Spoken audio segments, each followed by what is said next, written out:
Sir Ramil, sabi po, ang tubig ulan daw pure water.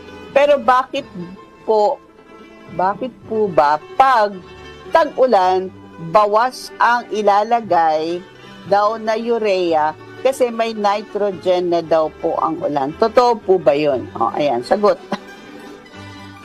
Opo, ang ano po, ang ulan po talaga pure water kasi talaga pong water po yan eh. Talaga pong pure water siya. Pero marami pong mataas po ang nitrogen po talaga ng tubig ulan kasi yan po ano eh. Kung meron po kayong tubig ulan, kung ako po, huwag na po kayong magbawas ng urea, yung ano po, yung nitrogen-based na fertilizer.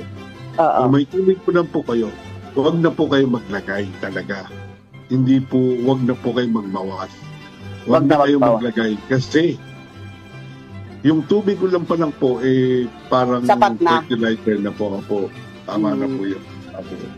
Dahil mayaman na nga siya sa nitrogen. So, hindi na magbabawas, kundi wag nang maglagay muna. Oo. Kung ako, hindi na ako naglalagay pag ulan ng ganyan. Ng nitrogen, ng urea lang. Oo. Yung... Mamaya, mababanggit naman natin yung Okay, sige.